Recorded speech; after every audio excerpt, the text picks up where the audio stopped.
ताला बरकातुहू। अल्हम्दुलिल्लाह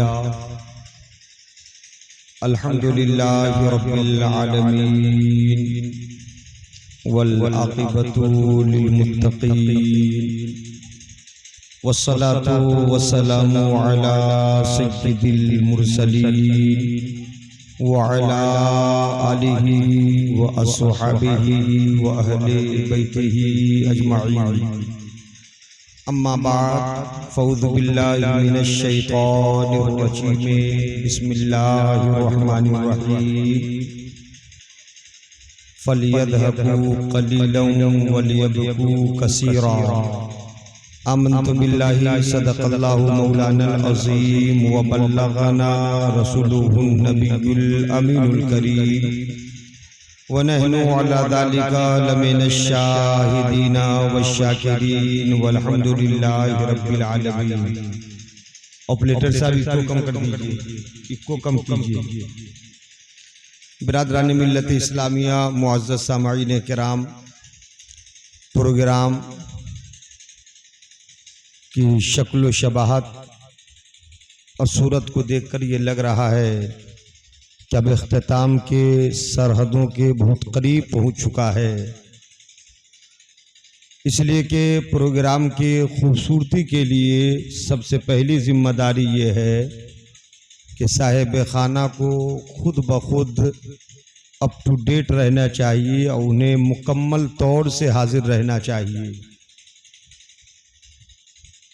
लेकिन जब ये कमी आती है तो उसके बाद मेज़बान की तरफ से जब कमी शुरू होती है तो मेहमान की तरफ से भी कमियों का सिलसिला बढ़ता चला जाता है। अब ये हालत प्रोग्राम की है कि इस पे तबसरा करना ज़्यादा मुनासिब नहीं है। अभी आपको मेरे बाद भी अपनी जमात के एक मशहूर मारूफ नायाब ख़तीब की खिताबत को ज़रूर भी ज़रूर समाअत करना है, इंशाअल्लाह महजूज होंगे। अभी जनाब कामिल साहब से पहले हज़रत अल्लामा मौलाना अब्दुर रऊफ़ मिसबाही साहब क़िबला का एक खूबसूरत खिताब आप हजरात ने समाअत किया, महजूज हुए। कुछ देर आप हजरात मेरी बातों को समाअत करें और कुछ पैगाम हासिल करने की कोशिश करें। इससे पहले अदब व एहतराम के साथ सारे लोग मिलजुल कर एक मरतबा आक़ाए करीम अलैहिस्सलातु व तस्लीम की बारगाहे मुक़द्दसा में दुरूद शरीफ का नजराना पेश कर लें और सब लोग पढ़ें अल्लाहुम्मा सल्लि अला सय्यदिना शफीइना हबीबिना व नबिय्यिना मौलाना व मलजाना व मावाना मुहम्मदिन व बारिक वसल्लिम सल्लु अलैहि सलातन व सलामन अलैका या रसूलल्लाह सलातन व सलामन अलैका या हबीबल्लाह सलातन व सलामन अलैका या नबी अल्लाह सल्लल्लाहु तआला अलैहि वसल्लम। बिरादरान मिल्लत इस्लामिया, अल्लाह वहदहू ला शरीक का बेपनाह करम और एहसान अजीम है कि अल्लाह पाक खालिके कायनात मालिके अर्ज़ो समावात ने हमें और आपको ईमान की बेहतरीन दौलतों से मालामाल फरमाया है। इस बात पर हम अल्लाह पाक का जितना भी शुक्रिया अदा करें वो कम है, इसलिए कि हमारे पास ईमान की दौलत है। और मैं अक्सर एक जुमले का इस्तेमाल करता हूँ और ये कहता हूँ, जिस आदमी का मकाम जितना बुलंद हो उसका काम उतना ही अहम होना चाहिए।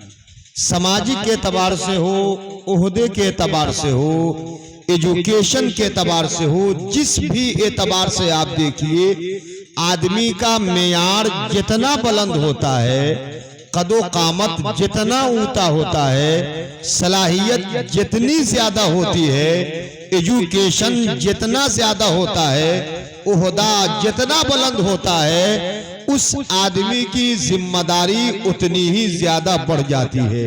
आप मस्जिद के अंदर चलिए, एक पीछे खड़े होने वाले आदमी को मुक्तदी कहा जाता है, लेकिन जो उसको नमाज पढ़ाए, जो उसकी इमामत करे, उसे इमाम कहा जाता है।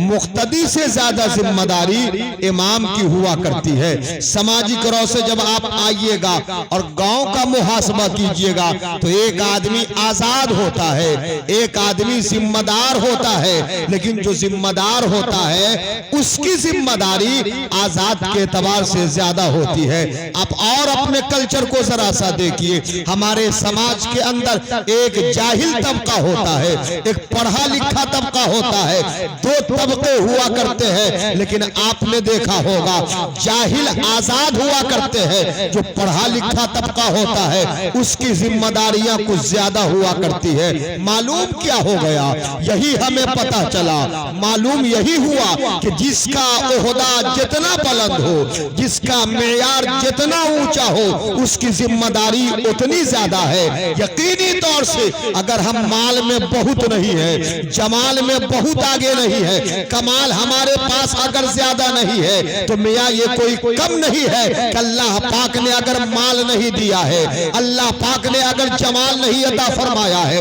अल्लाह ने अगर मकान नहीं दिया है, साहिबे सरवत नहीं बनाया है, अगर अल्लाह ने हमें ईमान की दौलत दिया है, तो ये हमारे लिए कोई कम बड़ी बात नहीं है। ये वो अजीम दौलत है कि माल तो वो चीज है जो आएगी खत्म हो जाएगी। आज आपके पास है, कल किसी के पास है। जमाल है ये आहिस्ता आहिस्ता, हुस्न में फीका पड़ने लगता है, जवानी है ये ढलने लगती है, माल बदलने लगता है। लेकिन ईमान उस दौलत का नाम है कि जिस ईमान की हुकूमत और जिसकी बरकतों का हाल ये है कि अगर आप जमीन के ऊपर है तो भी ईमान का फायदा होगा, और जब जमीन के नीचे आप जाएंगे तो भी ईमान का फायदा मिलता हुआ नजर आएगा।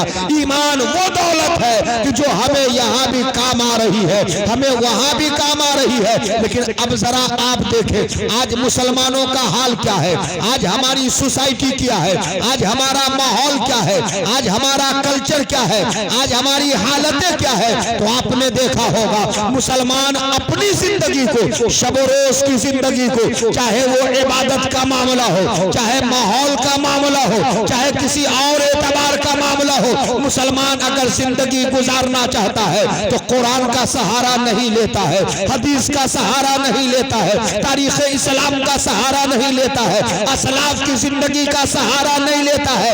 आज तो हम कल्चर देखते हैं, आज नए माहौल को देखते हैं, आज हम दस्तूर देखते हैं। अगर काफिर कोई काम कर रहा है तो हमारा तरीका भी वही शुरू हो जाता है। मुशरिक अगर कोई काम कर रहा है हमारा तरीका वही शुरू हो जाता है। कोई बहका आदमी काम कर रहा है हमारा तरीका वही शुरू हो जाता है। मैं अर्ज करना चाहता हूँ लोगों, याद रखो हम तो ईमान वाले हैं, ईमान की दौलत हमारे पास है, इसलिए हमें उनके जैसे काम नहीं करना है जो आजाद ख्याल है, हमें उनकी तरह काम नहीं करना है जो इस्लाम से दूर है, हमें उनकी तरह काम नहीं करना है जो कुफ्र शिर्क की जिंदगी गुजार रहे हैं। हम उनकी तरह काम करेंगे जो मेरे प्यारे सरकार के नक्शे कदम पर है, जिन्हें सहाबा किराम कहा जाता है, जिसे गौसो ख्वाजा कहा जाता है, जिसे वली अल्लाह कहा जाता है, जिसे सालेहीन कहा जाता है, उनकी तरह हम जिंदगी गुजारेंगे। और मैं कसम खा के कहता हूँ अगर हमारी जिंदगी असलाफ की तरह होगी तो असलाफ ने कामयाबी का सफर किया है, इंशाअल्लाह हम भी कामयाब होंगे। और अच्छे लोगों के रास्ते पे चलने से इंसान ऐसा कामयाब होता है कि जमीन के ऊपर रहता है तो भी कामयाब होता है, जमीन के नीचे जाएगा तो भी कामयाब होता नजर आएगा। इसलिए अरीजा ये है कि हम मुसलमान हैं, हमारी जिंदगी कुरानी होनी चाहिए, हमारी जिंदगी इस्लामी होनी चाहिए, हमारी जिंदगी असलाफ के मुताबिक होनी चाहिए, हमारी जिंदगी मुस्तफा के सुन्नत के एतबार से होनी चाहिए। अगर हम ये जिंदगी गुजारेंगे तो हमारा रोब भी दूसरे पर होगा, हमारी ज़बान में तासीर भी होगा, हमारे अमल में कमाल भी होगा, हमारा रुतबा और मकाम भी बढ़ता नजर आएगा। शर्त तो ये है कि असलाफ के नक्शे कदम पर चलिए, शर्त तो ये है इस्लामी जिंदगी गुजारिए, आप कामयाब होते हंसते हुए नजर आएंगे। कुरान मुकद्दसा में अल्लाह ने अपने बंदों को हुक्म फरमाया फलयदहकू कलीला वलियबकू कसीरा, कि हंसो कम रो ज्यादा।